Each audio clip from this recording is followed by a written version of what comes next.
I would like to begin the session for tonight and just a recap. And thank you so much for joining in good time. I know there are quite a number of people who are still joining. And as I mentioned before in the group, in the book club group, we'll be doing a recap of the first book that we've done. The first book that we've done for this particular year, and that is Atomic Habits. Atomic Habits. That's the first book that we've done, and it's been quite a journey. Sharing the insights in the WhatsApp group, finding out where each of us has been at in terms of progress when it comes to reading of this particular book. And this particular session is mainly designed to have a recap of the key nuggets that I've been able to pick in the course of reading the book, and also we'll have a session where we can share insights of what we've been able to pick and how we are applying the same in our lives. That will really be important. And allow me, in the interest of time, because we have only 1 hour to go through what we need to go through. We only have 1 hour to do that, and 1 hour or less. So in the next around 15 minutes, we'll be able to go through the key insights that this book presents to us, and perhaps what we need to pick and put and apply in our lives. So, as a way of introduction, I think it's important to mention why this book it's really important. Why this book is important, and as I'd mentioned, we've spent the last 2 months just digging deeper into this book that has been written by James Clear, who is the author of Atomic Habits.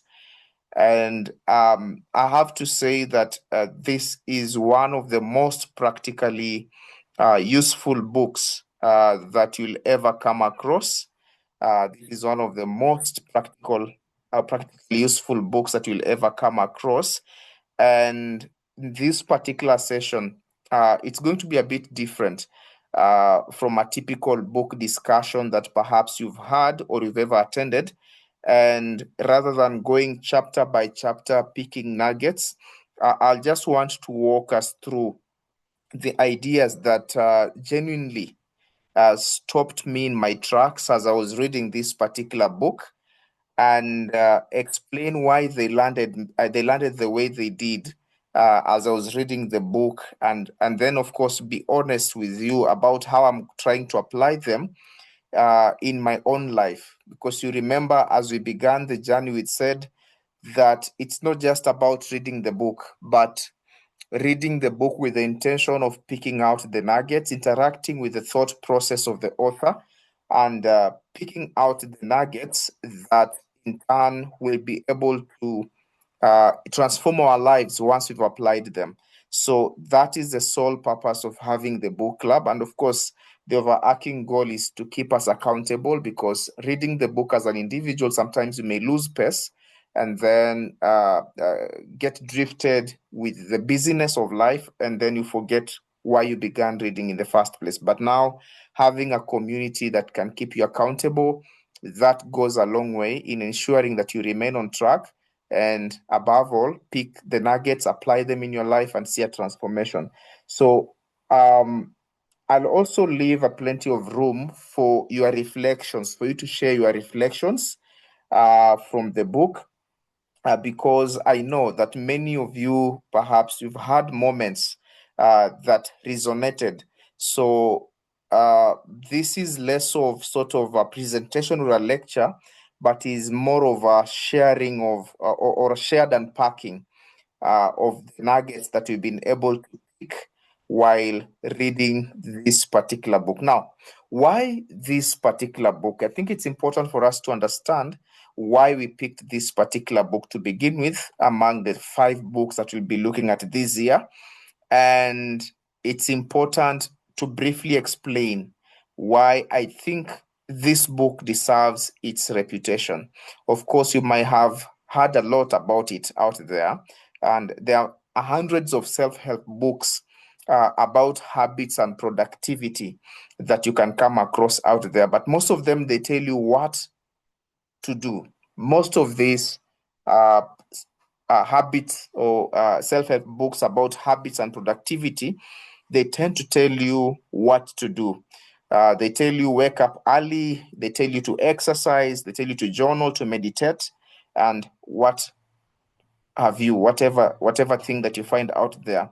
But what makes this particular book different, that is the Atomic Habit, is that it tells you why those things often don't stick. And more importantly, it also tells you how to design your lives so that these things, they do stick. And James Clear, who is the author of this particular book, he doesn't ask you to be more disciplined. When you read through the book, he doesn't ask you to be more disciplined or even to be more motivated. He says in the book that motivation is unreliable and willpower is a finite resource.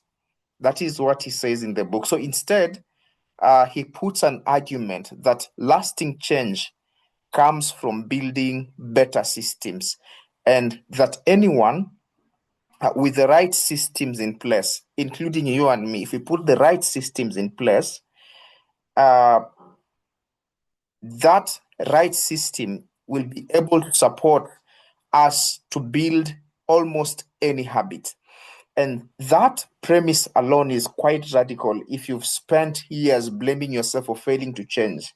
Personally, over the years, you keep on trying, keep on pushing yourself to try to do something, to try to change a habit, but we don't succeed. And sometimes you default to blaming yourself for failing to effect that particular change. But when you build the right systems, that premise alone is radical to assist you to achieve that you desire to achieve. So this book essentially says it was never about you. The failing you've experienced, it was never about you. That is what this particular book says. It was about your environment and your approach to things, your approach to change of that particular habit. So that is what this book presents to you, and why this book has been a radical book in terms of shifting the behaviors of those who read. Now, I would like us to transition, look at the big idea, that is the small habits and the remarkable results that this book promises to have. And of course, this is what I call the mathematical heart of the book. That is the big idea, the small habits, the remarkable results. I refer to this as the mathematical heart of the book, and it's worth sitting with for a moment. And so if you get 1% better at something every single day for a year, you end up 37 times better by the end of that particular year. And that is summarized by the first statement you can see in that particular slide, that 1% better every day is equivalent to 37 times better in a year. Can you imagine that? Take a moment, just imagine that. If you take a 1% improvement at how you do something every day, 1% better every day, you end up improving 37 times better in a given year. That's quite remarkable. And of course, that number, it sounds almost unbelievable if you look at it on face value. But it's just the math of compounding. And I know if you've sat in investment forums, if you've sat in what we call personal finance forums, perhaps you've heard about the power of compounding interest. And to some extent, if I extrapolate that to a habit, it tends to apply as a principle. So the same principle that makes compound interest so powerful in finance is also able to make habit changing so powerful if you take a small marginal improvement every day. Cumulatively, in a given year, you're likely to experience a tremendous transformation that can be measured to be 37 times better. So That is what we refer to as the law of compounding interest. Now, I want you to flip it.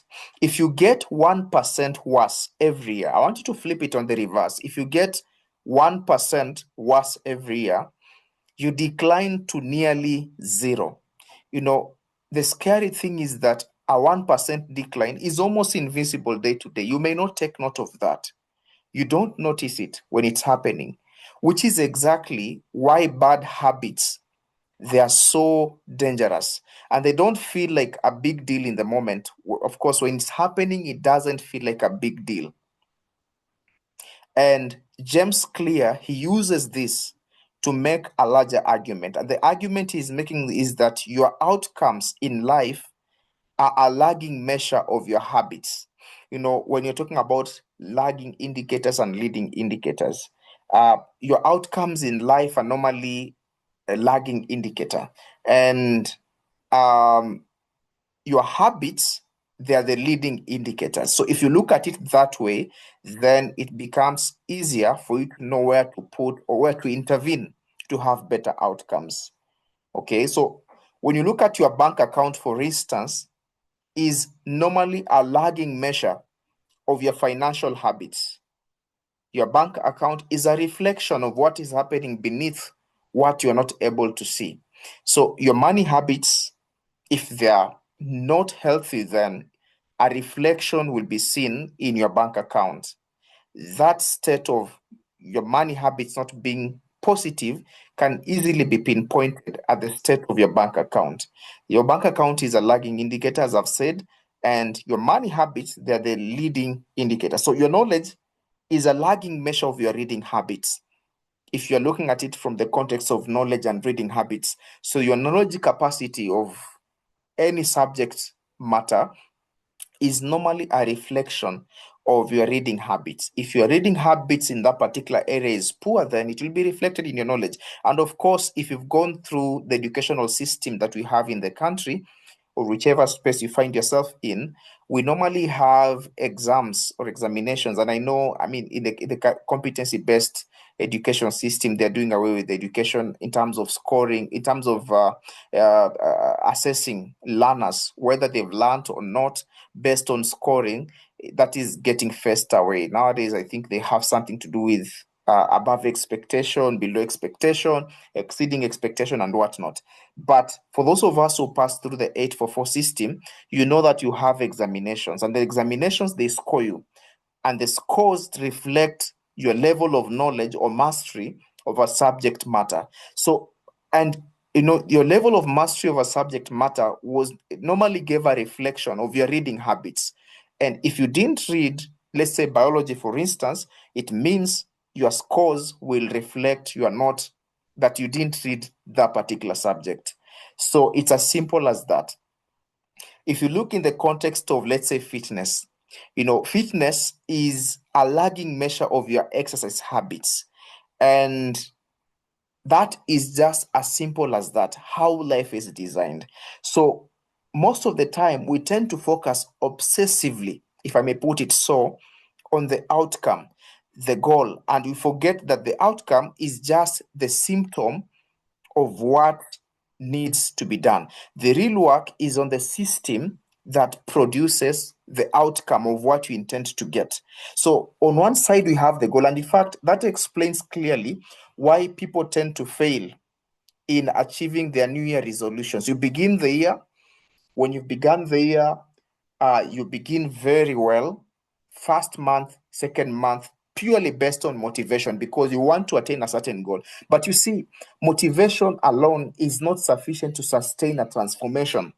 On top of motivation, you need the right systems and structures that are able to keep you on track so that you are able to sustain a transformation. That's why many people, they fail to attain a transformation or to meet their goals, to meet their New Year resolutions, because they don't have the right structure and system to sustain that transformation. Now, as we proceed, I want us to quickly switch gears and look at something that James Clear puts out as identity-based habits. There's something that he puts out as identity-based habits, and that is what I want us to look at next. So, of course, this forms what I call the most powerful chapter in this book. That is the identity-based habits. I found it to be the most powerful chapter in the book. And before I explain further what I've listed on the screen, at some point I'll open the fora so that we're able to share our nuggets, what we'll be able to pick from the book as we are reading it, the insights, or sometimes, or even some of the insights that we'll have picked from my sharing. Please feel free to share, and we'll go through a couple of questions before we call it a wrap. Now, as I proceed with this particular slide, for me personally, this was the idea that cracked the whole book open for me personally. And, James Clear, when talking about this particular concept, he says there are three layers to any behavior change. There are three layers to any behavior change. And the outermost layer that he listed is what he calls outcomes. And this is what you want to achieve. He calls it outcomes. And then we have the middle layer, which he calls it the layer of process. And this is what you do. And then the deepest layer among the three is the layer that he calls identity. And this is who you believe you are. He lists three layers, as I've mentioned. The outermost layer is outcomes, and this is what you want to achieve. Then we have the middle layer, which is process, that is what you do. And then we have the deepest layer, which is identity. And in identity is who you believe you are. So most of us, we try to change from the outside towards the inside. Most of us, we try to change from the outside towards the inside. So we begin by setting a goal. Then we try to follow a process and hope that the results change how we feel about ourselves. That is how most of us try to do things. And James Clear, he argues that we have it backwards. We're doing it the wrong way. That is the argument that he's putting across, that we are doing it the wrong way. Now, change that lasts starts from the inside out. That is the argument that James Clear is putting across, that change that lasts has to start with identity. And here's a simple example that he gives. He gives a very simple example. He gives an example of two people who are offered a cigarette. That's an example that he gives. People who are offered a cigarette. And one of them says, "No, thanks, I'm trying to quit." And then the other says, "No, thanks, I'm not a smoker." That is what the other says. Two people are offered a cigarette and they give totally two different responses. So these two people, they have the same behavior, they are complete, but they have completely different belief system. They have same behavior, but completely different belief system. Now, the second person has already changed their identity. So every time you go for a walk, instead of sitting on the couch, you are casting a vote for the identity of someone who is active. Now, every time you read a few pages before you go to bed, you become a reader, or you are voting for the identity of a reader. So you don't need to be perfect in whatever thing you're doing. You just need a majority of votes. So over time, what happens? The evidence tends to accumulate and your identity shifts. So personally, I found this genuinely transformative. And I found it genuinely transformative because it moves the question from, can I do this, to, is this the kind of person I will want to become? Is this the kind of person I would want to become? So the question moves from doing to actually identity. And that makes the whole difference when it comes to habit transformation or habit changing. Now, allow me look at another concept that I found quite interesting in this particular book, Atomic Habits. And that concept is what we call the habit loop. Allow me look at that, is the concept of the habit loop. And James Clear, in the book Atomic Habits, when he's talking about the habit loops, he builds on decades of behavioral science. And when you go through the book, he makes quite a lot of inference to behavioral science. And when he talks about part of it is including the work by someone called Charles Duhigg in a book called The Power of Habit. And James Clear distills it into four-step loop that I want to highlight. He distills it into four-step loop. Sorry for that. Let me go back to my slides. I think there's a bit of a mix-up. Let me just do that. All right. Yes, talking about the habit loop. And he distills it into four steps that I would like to look. So every single habit that you have, it operates in this particular cycle. And of course, it does so without your awareness. The habit, it happens without your awareness. And that is what I would like to highlight. No, the cue, of course, is the trigger. That is the first step. The cue is the trigger, which is the first step. And it could be a time of day, perhaps, or a location, or it could be an emotional state, or even a person that can be a cue. And then we have the craving, which is the motivation or motivational force, if you may put it. And when talking about the craving or the motivational force, it's the anticipation of a reward. That is the craving. And then we have the response, which is the actual behavior. That is the response, is the actual behavior. And then we have the reward, which is what the brain receives and also remembers. And this reward, it reinforces the loop for next time. Now, what makes this powerful is that once you understand the loop, you can manipulate it intentionally. Once you've understood this loop, you can manipulate it intentionally. And if you want to build a good habit, then you make the cue very obvious. And I'll explain that in a short while. You make it very obvious, and then the craving, you make it attractive, and then the response becomes easy and the reward becomes satisfying. That is an idea called the habit loop that James Clear in this particular book fronts to us. And when you do the opposite, it will help you to break a bad habit. And by that, I mean you make the cue invisible, you make the craving very unattractive, and also the response, you make it difficult, and the reward, you make it unsatisfying. So the next four slides that I want to display and quickly go through, it helps in breaking down what we call the four laws or each of these laws in detail. And I'll share some examples from my own experience, even as we move. Now, I'll quickly go through the four laws, and I'll begin by going through the first law. Now, the first law is making it obvious. If you want to build a habit, you make the cue visible and very specific. And the first law is simply about visibility, and it's more powerful than it sounds on face value.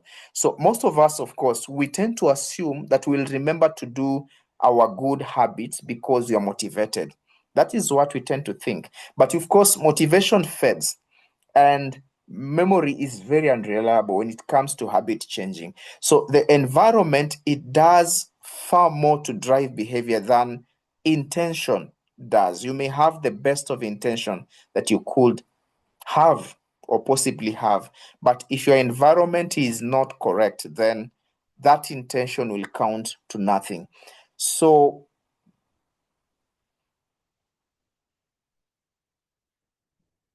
James Clear, in the book Atomic Habits, he gives a brilliant example that I want you to pay attention to.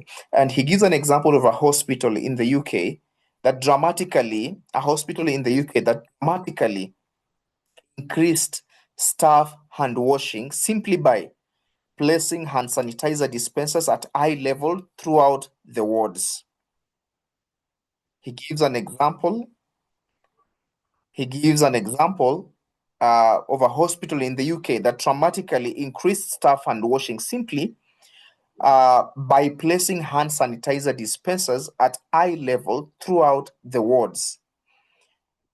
And he did that, or the hospital did that, not by running awareness campaigns or enforcing rules. And the behavior changed because the queue became impossible to ignore. And you can do the same in your own life.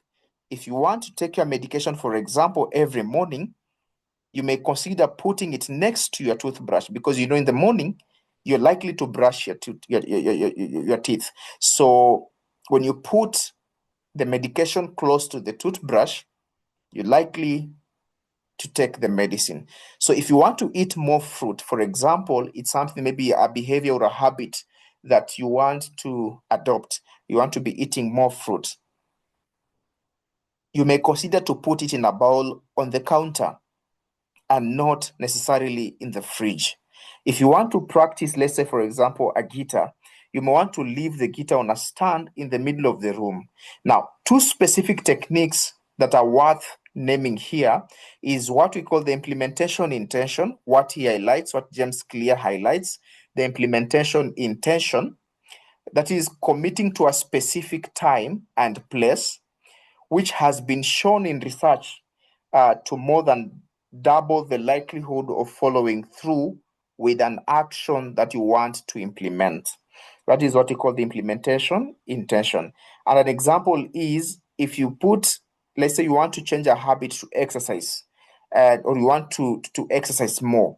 If what you are running by is I will exercise, then it sounds very vague. You may want to modify to something like I will go for a 20-minute walk at 7 a.m. from my front door, which is actionable. It's very specific and actionable. Now, the second thing that he puts across is what we call habit stacking. Habit stacking. And use habit stacking to transform your habits. And is a second technique that I would like to perhaps expand a bit more so that you can adopt it and transform your habit. Now, when we talk about habit stacking, is attaching a new habit to an existing one. You have an existing habit and you want a new habit, you attach a new habit, an existing one, to make it possible for you to adopt. Now, I'll give an example that perhaps you may relate with. And habit starting could sound something like this. After I make my morning coffee, I will write 3 things I'm grateful for. Perhaps you want to begin journaling or something like that. So the existing habit becomes the cue for the new one, and you don't have to rely on willpower or your memory at all. Now, as we proceed, looking at the nuggets that I've picked from this particular book, reading it for 2 months, the month of February and March, I want you to prepare to share also something. You can drop it in the comment section, maybe a nugget that you picked or something profound that stood out for you as you're reading this book in the comment section, if you're not able to voice it out when the time comes, so that I can read it out. Allow me move to the second law that I picked as we proceed. The second law is making it attractive. Now, the second law, it taps into neuroscience in a fascinating way. And in a fascinating way, for those of us in the medical space, you understand dopamine. And of course, also, if you're not in the medical space, but you're an avid reader, you might have come across this. That is dopamine. And this is the brain's reward chemical. It's dopamine. So it's released normally, not just when we receive a reward, that is dopamine, but in anticipation of one. It's not just when we receive a reward, but in anticipation of a reward, also this chemical is released. And that anticipation is what drives behavior. Now, this is why social media is so addictive. You could be wondering why you keep on scrolling nonstop. You're trying to stop, but you can't stop, because every scroll is a tiny moment of anticipation, and you're anticipating something interesting which you could find by scrolling. And that unpredictable reward, it keeps the brain hooked. Now, James Clear's insight is that we can deliberately engineer that same sense of anticipation for our good habits. We are using it to our advantage. Okay. And his concept of temptation bundling, there's a concept that he expounds in the book called temptation bundling, is one of the most practical tools that you can ever find in this particular book. And the idea is quite simple, that you pair something you need to do with something you genuinely enjoy doing. Now, you only allow yourself to watch your favorite series, for example, while folding laundry, or you only listen to your favorite podcast when you are exercising, or you only drink your favorite coffee while journaling. Now, suddenly the habit you are dreading, it becomes something you look forward to. And another angle, of course, on this law that you may want to look at is the power of social environment, what we call the power of social environment. And by that, we mean we unconsciously mimic the people that are around us.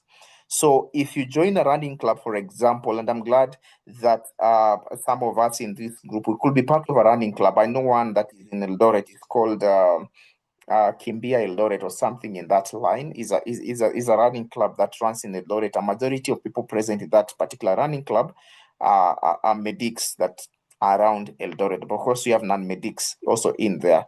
So if you join a running club and you're going for runs, or going for runs becomes normal, because you have people who are going for runs. So if your close friends, they all read regularly as we do in the book club, then reading becomes or feels natural. Now, choosing your environment becomes very critical, especially when you want to change a habits. And the people in that environment, they are one of the highest leverage habit decisions you can ever make if you're associating with people in that environment that have the same habit as one which you aspire to get. Now, I want to look at the third law. My time is moving quite fast. I need us to have time to interact. So I look at the third law, that is making it easy. And of course, this is arguably the most counterintuitive, what we call counterintuitive law, because we tend to think the size of our effort should match the size of our goal. Now, if by that I mean you think, if I want to get fit, I should commit to a serious workout. If I want to write a book, I should sit down for 2 hours. But James Clear puts an argument that I find quite interesting. And the argument he put is quite the opposite, that the easier you make the starting point, the more likely the habit will actually take root. And he introduces the 2 minute rule, what we call the 2 minute rule. And in the 2 minute rule, it states that any habit, it can be scaled down to something that takes less than 2 minutes to start. And examples that he gives is read every night before bed. It becomes open my book. If you're talking about exercise 3 times a week, it becomes put on my workout clothes. You are simplifying or taking a step that will cost you less than 2 minutes. Now, the logic is that starting is the hardest part. That is the logic behind this 2 minute rule. That once you've started, momentum carries you forward. And he calls this the decisive moment, the small choice that either it opens the door to a habit or it closes it. Now, beyond the 2 minute rule, the law is about designing your environment to reduce friction. So every extra step between you and a good habit is a reason for your brain to skip it. Now, if you sleep in your workout clothes, for example, if you sleep in your workout clothes, if you exercise in the morning, could be that particular point of inflection that you need to get into the routine of exercising. Now, if you prepare your healthy meals in advance, it could be that inflection point that you need to begin eating healthy. If you lay out your books and journal the night before, conversely, if you add friction to bad habits, for example, you log out of social media apps, you put your TV remote in a drawer, you keep unhealthy food at the very back of a high shelf, it could be a way of discouraging or that bad habit that you're trying to cut off. Now, you are not removing your ability to do the bad habit, you're just making the path of least resistant lead somewhere better. That is an idea that James Clear fronts. I want quickly to look at the fourth law. Allow me look at the fourth law that is making it easy as I begin to wind up and open the space for discussion. We are at 8:42. Now, the fourth law is about one of the most fundamental quirks of the human brain, if I may put it that way, where we prioritize immediate rewards over future ones. So this is sometimes called what is sometimes referred to as present bias. That is, if a habit reward is immediate, that's, for example, like the buzz of sugar, the relief of scrolling after a stressful day. You've come from work, you're stressed, you're a student, after a day's classes, you're stressed, there's a reward, or the relief of scrolling after a stressful day. It gives you relief. The brain loves it and wants to repeat it over and over again. So if if the reward is distant, that is, for example, better health 6 months from now, savings that will compound over decades, because these are things that require discipline, the brain struggles to connect today's action to tomorrow's payoff. Now, James Clear, he gives a solution, and the solution is to manufacture an immediate reward for habits with delayed benefits. Now, this is something as simple as a habit tracker, which works remarkably well in this particular case. So there's a genuine psychological satisfaction in drawing an X on a calendar, or ticking a box, for example, or seeing a chain of completed days. It makes the invisible progress suddenly visible and gives the brain an immediate win. Now, James Clear also introduces something that he calls the never miss twice rule. And I think this is one of the most compassionate piece of advice in the whole book that I was able to pick. And missing once is an accident. That is what he puts across. But missing twice is the beginning of a new habit. When you miss something once, it can't be an accident. You began a habit. You miss it once, it's an accident. But when you miss it twice, then it's becoming a habit. And one bad day doesn't define you. It's important to note that one bad day doesn't necessarily define you, but abandoning the system after a bad day, it does. So if you miss a workout, get right back on the following day. You don't need to abandon the system. Get back right on it the following day. If you eat badly at dinner, don't get discouraged. You make a better choice at breakfast. That's the following meal.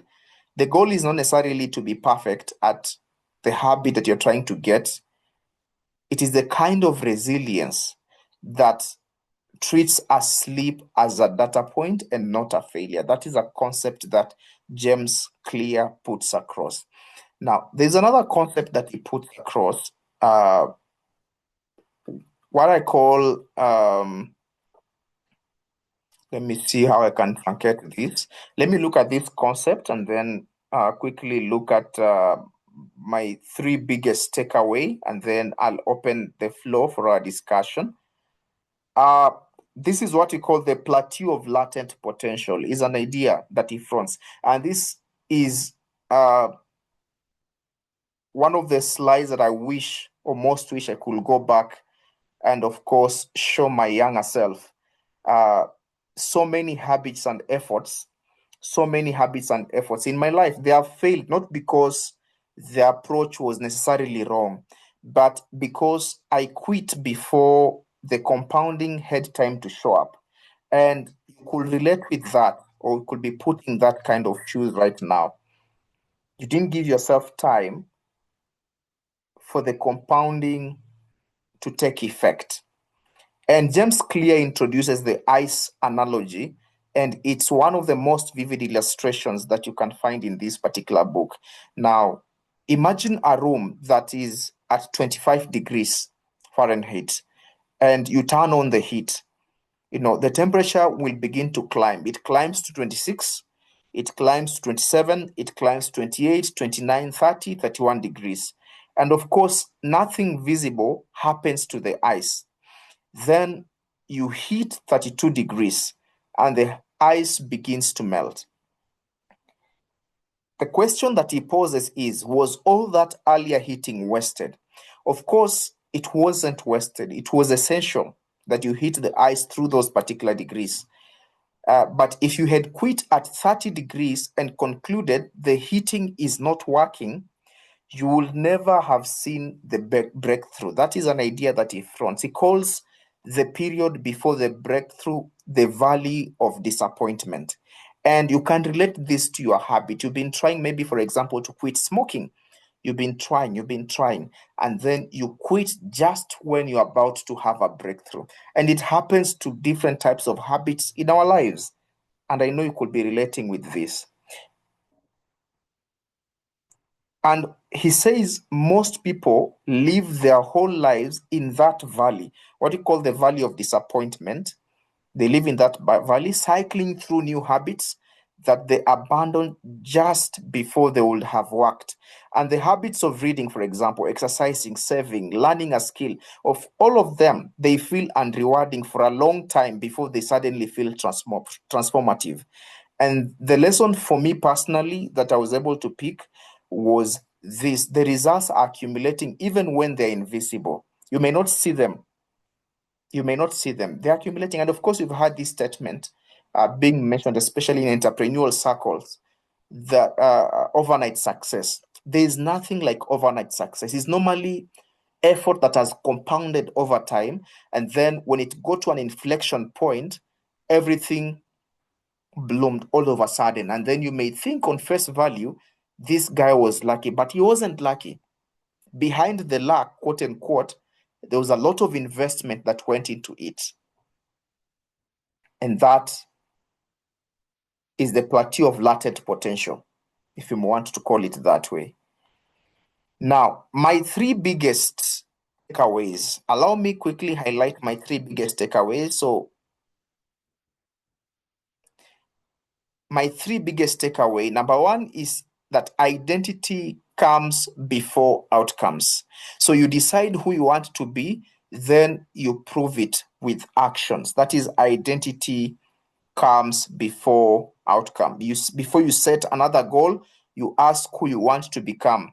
Then you let your daily actions be votes for that person. That is my first takeaway. The second takeaway is to design your environment. You stop trying to be the kind of person who has more discipline, and you start being the kind of person who designs a life where discipline is rarely needed.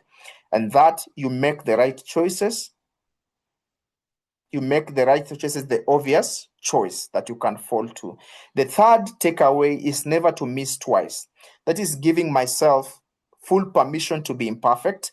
And because I understand that life will interrupt my habits. And the key is my recovery speed. If I have a one missed day, it counts to nothing. But a pattern of quitting after a miss is what will derail my change. And these three principles, they work together. That will be my takeaway. Because identity gives direction, environment designs my momentum, and then the never miss twice rule, it will give me resilience. And together, when I put this in practice, they form a system that wouldn't necessarily put me to depend on how I feel or any given day to drive change or habit. So that will be my takeaway. And I don't know what the takeaway has been from this particular book. If you are comfortable enough, you can unmute. I'll give you an opportunity. You can just raise your hand. I'll give you an opportunity to voice it out. But if not, you can just type in the comment section and I'll read it out. And the first question that I would like to ask you is, what was your biggest takeaway from the book? Please feel free to type it in the comment section. I'll read it out. What was your biggest takeaway from this particular book? Secondly, is there a habit you have already tried to change? Is there a habit you've already tried to change? And if you did so, what worked or what didn't work? And which of the four laws do you find most useful for your own life? You can also type in the comment section. And finally, what habit are you committing to over the next 60 days? Because you remember, at the end of the day, the goal is not necessarily to complete the book, but the goal is to tease out the important lessons, learnings, experiences from the author that we can be able to adopt to our lives and make our lives better. The book club is an accountability group that helps you to keep on track when it comes to reading of the books that we had set out to read at the beginning of the year. Feel free to type in the comment section. Anybody who would like to comment on any of the questions or give feedback, share their experience, please feel free. There's an opportunity here. If you're bold enough, you can feel free to raise your hand. I'll just unmute you or ask you to unmute. Then you can share your insights from the book if you read the book. Anybody, or if you picked something from what I've been able to share, please feel free to comment or share with us. I really, really appreciate it. And thank you so much for joining as well.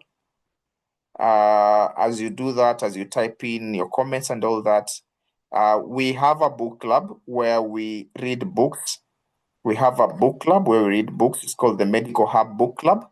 And if you like to be a member of the book club, I'll share the link in the comment section before we conclude the session so that you can be able to be part of our community where we keep each other accountable,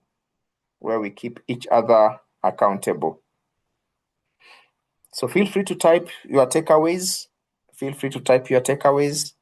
I'll be more than glad to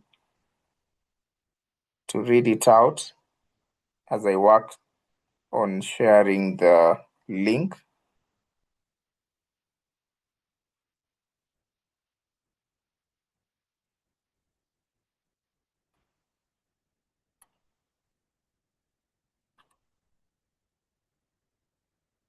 For the next book, we are doing Mindset by Carol Dweck.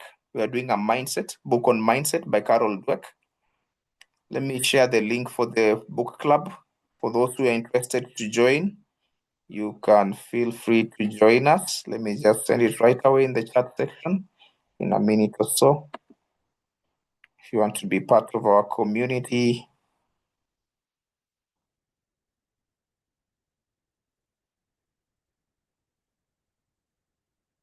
I hope that the recap, I see there are no comments, so I'll assume that the recap takeaway, I see Anne sharing a takeaway right there. Anne says the compounding effect of good habits versus bad habits, they are worlds apart. Thank you so much. I'm glad that you picked that. Thank you, Anne. You can keep your comments coming for the next 5 minutes before we call it a wrap. All right, Joe, let me unmute you. You can just, I muted everybody. Let me unmute you, Joy, please. You can proceed. I've asked you to unmute, Joy. Okay. I hope I'm audible. You're audible. I can hear you, Joy. Thank you. I'm Mary Joy. I Yes. am an engineering student, but I was invited here. All right. My key takeaway was you don't have to win 100% of the time. It's the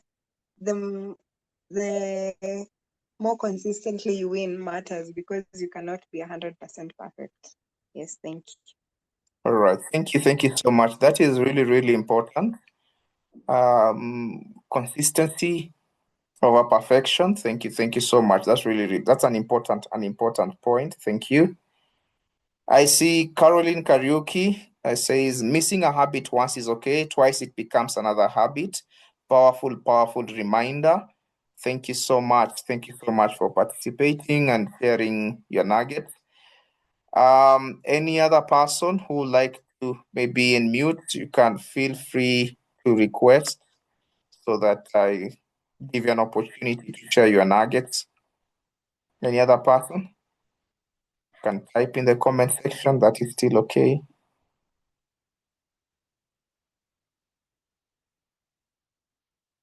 All right, I've shared the link to the book club group. Feel free to join as we keep track on our current read. But thank you so much. If there is no other comment, I see Luca says, great insights, Doc. My takeaway is compounding the ripple effect of habits, both good and bad habits. Thank you so much, Doc, Dr. Luca, also for joining the session. And I'm glad that you've picked something and you picked something from reading the book. Thank you so much. Thank you. Thank you so much. All right. If there is no any additional comment or person who like to share their insights, allow me bring the session to a conclusion at this point. I see one, Gewawa. Gewawa, please go on. I've given you. You can unmute your mic, Gewawa.